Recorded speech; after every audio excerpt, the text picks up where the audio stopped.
का म्हणता मित्रांनो, मी काल व्लॉग टाकला होता. त्या व्लॉग मक्का लहान असताना आणि गहू पण लहान होता तेव्हा टाकला होता. तेव्हाचा व्लॉग आहे, काल टाकला. पण आपला गहू आणि मक्का मोठा झाला आहे. गहू पण बघा आपला लगेच मोठा झाला आहे. आता डबल पाणी चालू आहे मक्याला. हे इकडं पट पाणी चालू आहे मक्याला. या लगेच दिवसा अगोदरचा व्लॉग टाकला होता काल. टाकणं नाही होय, पण काल टाकून दिला. लगेच दिवसा अगोदरचा होय व्हिडिओ त्या.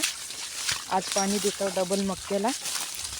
हा मक्का मोठा झाला, लगेच मोठा झाला आहे. आणि तुम्हाला आता आपला गहू दाखवतो. हे ज्वारी आहे, जे ज्वारी टाकली होती आपण त्याला पण पाणी देतो आता थोड्या वेळानं. मोठा झाला आहे, ज्वारी मोठी झाली ना. हा आहे गहू. गहू पण मोठा झाला आहे, बघू शकता. उंबयावर आलेला आहे. निसवला गहू उंबयावर आला, मोठा झाला आहे आता. त्या काल जे व्लॉग टाकला होता त्याला अगोदरचा आहे. हा व्लॉग आत्ताचा आहे. गहू निसवला आहे आणि मोठा झाला आहे.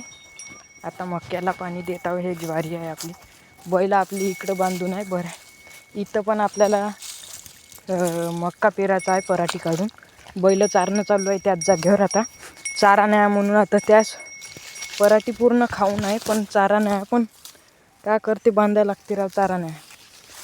तिकडं आपल्याला चाराची आहे, पराठी आहे, पण तिकडं कापूस येसनं झाल्यावर लावून देऊ चारणं. आता पाणी देतो. पाणी देणं चालू. भेटू मग पुढच्या ब्लॉगमध्ये. फॉलो घ्या करून.